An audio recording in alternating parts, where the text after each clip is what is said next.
Assalamu alaikum. Dear student, welcome to my YouTube channel Explore Physics. I'm Umar Khitab, PhD Scholar of Physics.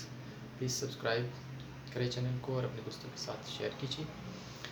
Ji student, हम basic physics पे playlist कर रहे हैं। तो आज के लिए हमारा टॉपिक है इलेक्ट्रिक पावर।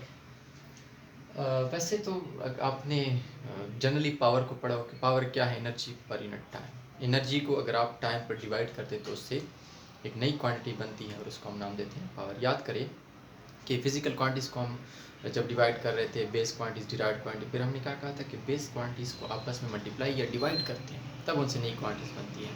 तो कुछ ऐसे ही हो रहा है, ठीक है ना। वर्क कई बेस क्वांटिटीज़ को मल्टीप्लाई करने या डिवाइड करने से बना हुआ है, फिर टाइम एक बेस क्वांटिटी है, दोनों को डिवाइड कर रहे हैं तो उससे एक नई क्वांटिटी बन रही है, उसको हम पावर कहते हैं। तो सारी चीज़ें साबित हो रही हैं कि वाकई ऐसे होता है कि बेस क्वांटिटी से सारी क्वांटिटीज़ बन रही हैं मल्टीप्लिकेशन के, उनके या डिवीजन से। तो पावर क्या है? W divide by T. Rate of doing very generalise form में है कि जैसे दो बंदे हैं, वो कोई काम कर रहे हैं, एक 2 सेकंड में कर रहे हैं, दूसरा 4 सेकंड में कर रहे हैं, सेम काम कर रहे हैं।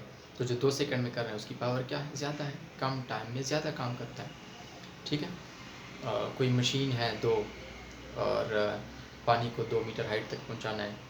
एक मशीन 1 सेकंड में पहुंचा रहा है, दूसरा मशीन 4 सेकंड लगा रहा है। तो जो 1 सेकंड में पहुंचा रहा है वही सेम अगर को दोनों को पहुंचा रहे हैं तो जो 1 सेकंड में पहुंचा रहे हैं उसकी पावर क्या है? ज़्यादा है। ये जनरलाइज फॉर्म में पावर। लेकिन इलेक्ट्रिकल पावर से क्या मतलब है कि electrical energy per unit time is called electrical power. Electrical energy per unit time. अच्छा, अब इलेक्ट्रिकल एनर्जी को हमने यहाँ पे कोई इलेक्ट्रिकल टर्म पे देखनी चाहिए। तो उसके लिए पहले मैंने पावर को कैसे लिखा? P equal W divide by T. अब इस इक्वेशन में W और T में तो मुझे कोई इलेक्ट्रिकल टर्म नज़र नहीं आ रही, इसलिए मुझे इनको कन्वर्ट कर रहा है किसी और टर्म में। तो W को मैंने QE में कन्वर्ट किया। ये क्या है? हम वोल्टेज पे प्लेलिस्ट में बात कर चुके हैं कि वोल्टेज क्या होता है। V equal to W divided by Q, work done per unit charge. तो W इक्वल टू QV, यहाँ से मैंने इसको फाइंड आउट किया। तो P इक्वल टू W की जगह QV आ गया और ये T। फिर उसके बाद करंट को प्लेलिस्ट में पढ़ चुके हैं। करंट क्या है? Charges divide by time, flow of charge पर मिनट टाइम। तो Q डिवाइड बाई T को मैं I का नाम दे रहा हूँ इस इक्वेशन में। Q बाई T की जगह अगर मैं I पुट करूँ तो P इक्वल टू IV। अब मैं इसको कह सकता हूँ कि इलेक्ट्रिकल पावर है, क्योंकि I करंट है और V वोल्टेज है, और इलेक्ट्रिकल वाले टर्म मुझे नज़र आ रहा है इस इक्वेशन में, तो ये इलेक्ट्रिकल पावर है। अब ये जनरलाइज है, ठीक है ना। ये मैं किसी भी सर्किट के लिए यूज़ कर सकता हूँ जिसमें अगर कोई रेजिस्टेंस ना हो, कोई भी सर्किट हो, और मुझे बताया जाए कि इसका वोल्टेज इतना है, करंट इतना है, तो मैं उसका पावर कैलकुलेट करूँगा। लेकिन ऐसे सर्किट जिसमें कोई रेजिस्टेंस नहीं है। लेकिन डेली लाइफ में क्या होता है कि हमारा सामना ऐसे सर्किट से पड़ता है जिसमें रेजिस्टेंस होता है। तो फिर हमें इस इक्वेशन को थोड़ा सा और मॉडिफाइड करना है। तो फिर ओहम लॉ अप्लाई करते हैं। V equal to I R. इस V की जगह अगर मैं आई आर पुट करूँ तो आई और डॉट आई आर, तो आई पावर 1 और 1 आई स्क्वायर आर हो जाएगा। अब जब भी ये आर वाला टर्म आप इस इक्वेशन में देखते हैं तो समझ लेना कि ये पावर है, लेकिन रेजिस्टिव सर्किट का। कोई ऐसा सर्किट है कि जिसमें रेजिस्टेंस। आप इसको ऐसे भी तो लिख सकते हैं, V की जगह अगर आप I की जगह V बाई आर पुट करें, तो I की जगह अगर V बाई आर पुट करें तो V by R dot V, तो V स्क्वायर आर, ये भी रेजिस्टिव सर्किट की है, ठीक हो गया। लेकिन ये दोनों है इलेक्ट्रिकल पावर, क्योंकि इसमें भी ये करंट है, रेजिस्टेंस है, इलेक्ट्रिकल वाले टर्म है इसमें, इसलिए ये दोनों क्या है? इलेक्ट्रिकल पावर है। अब इसी के साथ किलोवाट आवर एनर्जी का यूनिट है। नोटेड, मैंने नोट लिखा है कि it is bigger unit of electrical energy. Kilowatt hour क्या? एनर्जी का यूनिट है। वजह क्या है, क्यों ज़रूरत पड़ी? इसलिए कि जो एनर्जी है, स्पेशली इलेक्ट्रिकल एनर्जी, इसको हम बहुत बड़े पैमाने पर यूज़ कर रहे हैं। तो ये जूल और ये इलेक्ट्रॉन वोल्ट ये हमारे लिए कम पड़ जाता है, तो इसलिए हमें एक बिगर यूनिट की ज़रूरत है। और वो बिगर यूनिट क्या है? Kilowatt hour. अच्छा, ये कैसे ये एनर्जी है आप देख लेना ज़रा। वाट और ये hour, P is equal to W divide by T है, लेकिन यहाँ पे क्या हो रहा है? पावर और टाइम मल्टीप्लाई हो रहा है। तो इसका मतलब ये है कि अगर मैं इस टाइम को इधर मल्टीप्लाई करूँ तो P और T which is equal to W, तो इससे एनर्जी बन रही है, ठीक है। तो पावर और टाइम को जब मैं मल्टीप्लाई करता हूँ P और T, वो एनर्जी के बराबर है। इसलिए मैं कह रहा हूँ कि ये एनर्जी का यूनिट है और बिगर यूनिट ऑफ एनर्जी है। तो अब 1 किलोवाट आवर कितना होगा? मैं इसको कैसे कन्वर्ट कर सकता हूँ कि किलो की जगह मैं लिखता हूँ 1000 और वाट अपनी जगह, और आवर को मैं सेकंड में कन्वर्ट। तो आवर में कितने सेकंड होता है? 3600 सेकंड होता है। ये 1000, ये वाट और 3600 सेकंड। 1000 को मैंने 10 पावर 3 में लिखा और डॉट, ठीक है, ये डॉट है, मल्टीप्लिकेशन।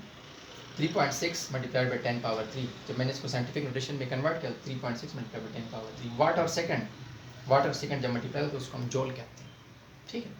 वाट और सेकंड जब मल्टीप्लाई होते हैं तो उसको हम जॉल कहते हैं। देखिए ना, ये वाट और ये सेकंड, तो राइट साइड पे अगर जॉल है तो लेफ्ट साइड पे भी जॉल होना चाहिए, तो वाट और सेकंड को हम जॉल कहते हैं। अच्छा, फिर उसके बाद 3.6 और ये बेस सेम है, दो चीज़ें प्रोडक्ट में, तो पावर ऐड होते हैं, 10 पावर 3 प्लस 10 पावर डार्ट 10 पावर 3, तो 10 power 3 plus 3 which is equal 10 power 6। 3.6 multiply by 10 power 6 joule, 10 power 6 को मेगा कहते हैं, तो 3.6 mega joule. 1 kilowatt hour is equal to 3.6 mega joule, इसलिए ये बहुत ही बिगर यूनिट है। मेगा जो 10 पावर 6 है, तो मतलब ये कि मिलियन टाइम जॉल से ये ग्रेटर है। तो इसमें हम फिर किलोवाट आवर की यूनिट को यूज़ करके हम फिर अपनी बिजली का बिल भी कैलकुलेट कर सकते हैं, ठीक है। ये इसकी वजह से इस टॉपिक के साथ ज़रूरत नहीं है, लेकिन अगर कुछ बच्चे फिर इसमें कंफ्यूज हो जाते हैं कि ये टॉपिक के साथ ही रिलेटेड एक पैराग्राफ गिवन है कि आप अपने बिजली का बिल कैलकुलेट कर सकते हो। वैसे कैलकुलेट कर सकते हैं कि टाइम इन वाट, नहीं sorry, power in watt multiplied by time in hours divided by 1000। और शर्त क्या है कि ये वाला वाट जो है वो किलो वाट आवर में होना चाहिए, किलो वाट आवर में, तो इसलिए ये 1000 से डिवाइड हो रहा है। ये कैसे 1000 से? देखिए, ये वाट है, ये पावर है, ये टाइम इन आवर है, और ये 1000 से क्यों डिवाइड करें? 1000 से इसलिए डिवाइड करें कि ये आपको शर्त गिवन है, जब अपनी बिजली का बिल आप कैलकुलेट करते हैं तो यहाँ पे ये पावर किलो वाट आवर में होना चाहिए, क्योंकि आप उसको 1 यूनिट कहते हैं। तो किलो वाट आवर में आप जिसको आप यूनिट कहते हैं, यूनिट यूज़ कर रहे हैं, इसलिए पावर किलो वाट आवर में। तो देखिए 1 kilo watt is equal to 1000 watt. अब मुझे वाट फाइंड आउट करना है ना, तो मैं दोनों साइड को 1000 से डिवाइड करूँगा, तो यहाँ से ये cancel, which is equal to 1000 kilo watt. तो अगर मुझे ये किलो वाट में ज़रूर लेना है तो फिर इसको 1000 से डिवाइड करना पड़ेगा, ठीक है। इसलिए यहाँ पे इसलिए ये 1000 से डिवाइड हो रहा है, क्योंकि आप पर शर्त लगाई गई कि ये पावर आपने किलो वाट आवर में लेना है। तो जब आप न्यूमेरिकल प्रॉब्लम सॉल्व करते हैं, अगर ये वाट में है तो आपको किलो वाट आवर में कन्वर्ट करना है। अगर किलो वाट आवर में कन्वर्ट कर लिया तो फिर इस 1000 की डिवीजन की ज़रूरत नहीं। इसी के साथ कंडक्टर और इंसुलेटर, जो कि एक छोटे से टॉपिक हैं लेकिन हम प्लेलिस्ट में मिस कर चुके हैं, तो इसलिए इसी के साथ ही डिस्कस कर लेते हैं कंडक्टर एंड इंसुलेटर। कंडक्टर्स क्या होते हैं? ऐसे सब्सटेंस के जिसमें करंट पास हो सकती है, जिसमें बिजली पास हो सकती है, उसको नाम देते हैं कंडक्टर। क्यों ऐसा होता है? क्योंकि उनका जो स्ट्रक्चर है, अगर आप देखें तो ये न्यूक्लियस है और ये इलेक्ट्रॉन है, इनके बीच कूलम्ब फोर्स होता है। तो ये कुछ ऐसे ही मटेरियल हैं कि जिनमें कोलम्बिक फोर्स कम है, इलेक्ट्रॉनों को न्यूक्लियस ने कम मजबूती से पकड़े रखा है, वो आसानी से फ्री हो जा सकते हैं, फ्री हो सकते हैं। तो अगर बहुत सारे फ्री इलेक्ट्रॉन इस तरह से, ये एक एटम है और इस तरह से और भी बहुत सारे एटम होते हैं, 10 पावर 20 से अबव ज़्यादा एटम होते हैं 1 सेंटीमीटर क्यूब में कंडक्टर में।